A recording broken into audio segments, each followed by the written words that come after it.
Comment j'ai réussi reçoit ce matin Jonathan Tuchebon. Bonjour. Bonjour. Merci d'être avec nous. Vous êtes le directeur général de Rool, avec 2 O. Rool, à l'origine, c'est un service de protection contre le vol et l'assurance complémentaire pour les voitures. Vous proposez désormais une plateforme qui permet aux entreprises, mais aussi aux particuliers, de donner leur ancienne voiture pour que des personnes en difficulté puissent en bénéficier. Comment est-ce que ça fonctionne? Est-ce qu'on peut donner n'importe quelle voiture ou est-ce qu'il y a quand même des critères à respecter sur l'état du véhicule? Oui, alors c'est un site internet qui s'appelle donnervotrevoiture.org. Ça commence par là, qu'on a développé chez Rool.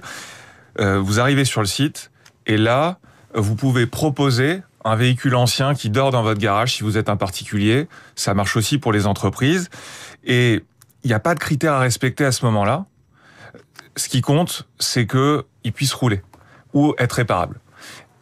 Mais sachant que les voitures peuvent pas rouler sans contrôle technique, le véhicule ne peut pas être complètement délabré. Il faut quand même un état technique minimal. C'est la raison pour laquelle le véhicule est donné à une association qui n'est pas n'importe quelle association, c'est un garage solidaire.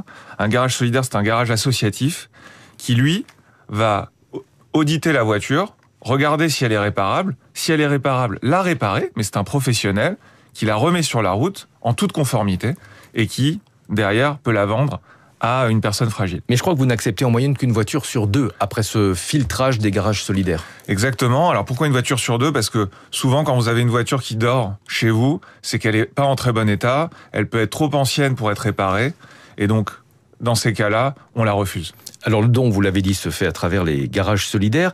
Est-ce que les véhicules sont donnés aux personnes qui en ont besoin, ou est-ce qu'il y a évidemment une remise en état qui va devoir être payée par le bénéficiaire?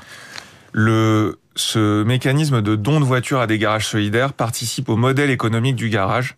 Et donc le garage reçoit le don, c'est une association, il répare la voiture, donc ça a un coût, et la revend à un tarif très attractif pour un bénéficiaire, mais il y a quand même un prix de vente qui est fixé sur la voiture, en moyenne 2 000 €. Le fait que ce soit des garages solidaires, est-ce qu'ils essayent de minimiser justement le coût de la remise en état en utilisant par exemple des pièces détachées de seconde main? Alors, vous avez d'abord un objectif dans une association comme un garage solidaire qui est non lucratif. Donc le but, c'est de faire fonctionner le garage, mais pas d'aller chercher le plus de marge possible. Effectivement, toutes les solutions pour que le tarif reste autour de 2 000 € en moyenne sont employées, y compris les pièces de seconde main. Ce qui compte, c'est que le garage, à la fin de l'année, puisse fonctionner grâce au don de voiture et à la revente, grâce à la réparation aussi à tarif solidaire, parce que ces garages réparent, ils peuvent louer des voitures à tarif solidaire aussi, donc ce modèle d'achat-revente, entre guillemets, de don-revente, participe au modèle du garage. Là, vous parlez du modèle économique des garages solidaires. Vous, en revanche, vous n'avez pas de modèle économique sur ce don de voiture. C'est un engagement que vous faites à titre gracieux, c'est ça ? C'est exactement ça. C'est une activité pour Rool qui est non lucrative. On a la chance de bénéficier de la confiance d'1,5 million de membres payants qui adhèrent à notre complémentaire auto, qui est un principe de mutuelle pour la voiture, pour compléter l'assurance de la voiture, et de services de protection du budget automobile. Donc quel est l'intérêt pour vous? C'est une façon d'assurer aussi la promotion des autres services de Rool?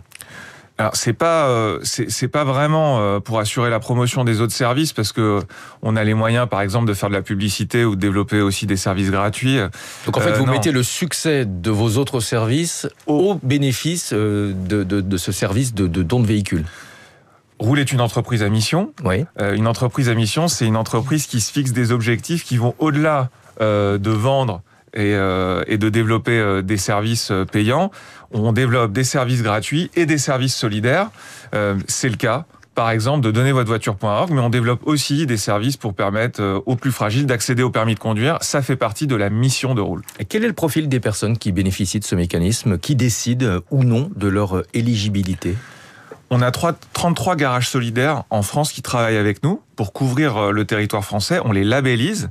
Et ces garages solidaires, localement, ont des prescripteurs sociaux. Pour bénéficier des tarifs d'un garage solidaire, y accéder, il faut être envoyé par un prescripteur social. Donc, ça veut dire quoi, prescripteur social? Je vais vous donner un exemple que tout le monde connaît. France Travail est un prescripteur.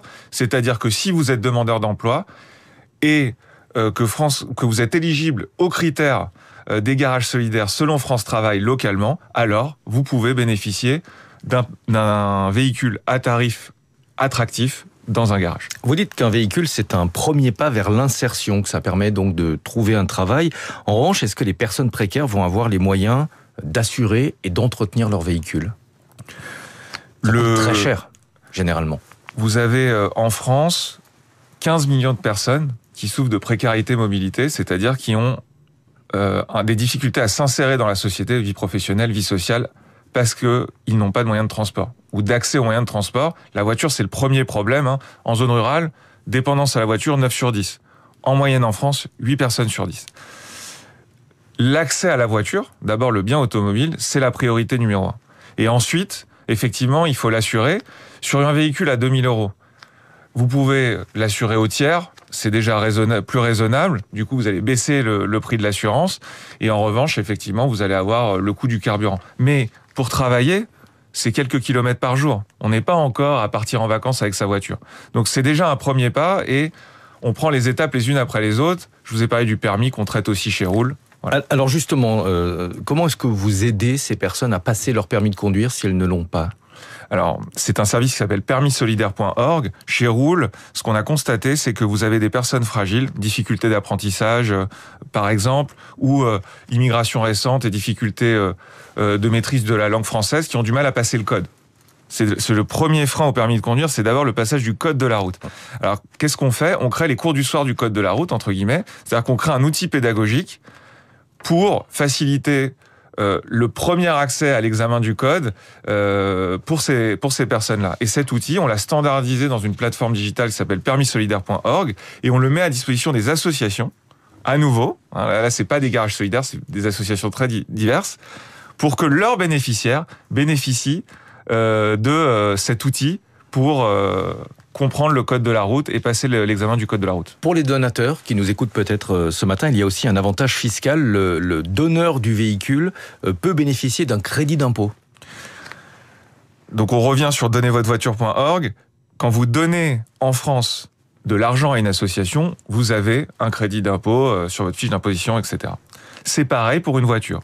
Elle a une valeur au moment où vous la donnez, le garage tamponne cette valeur, et derrière, vous bénéficiez des fameux 66% de crédit d'impôt liés aux dons, comme quand vous donnez de l'argent. J'ajoute, ça c'est 66% pour les particuliers, mais ça marche pour les entreprises aussi. Les fameux 60% de dons en déduction d'impôt pour les entreprises, c'est vrai aussi quand vous donnez une voiture en tant qu'entreprise. Donc ça peut être intéressant pour les entreprises qui ont des flottes de véhicules assez anciennes et qui ne peuvent pas forcément les faire reprendre par les canaux habituels. Merci beaucoup Jonathan Tuchebon d'être venu ce matin sur Radio Classique, directeur général de Roule avec 2 O, R-O-O-L-E. 6h22, Nathalie Janson nous a rejoint pour les classiques de l'économie. On va parler des taux de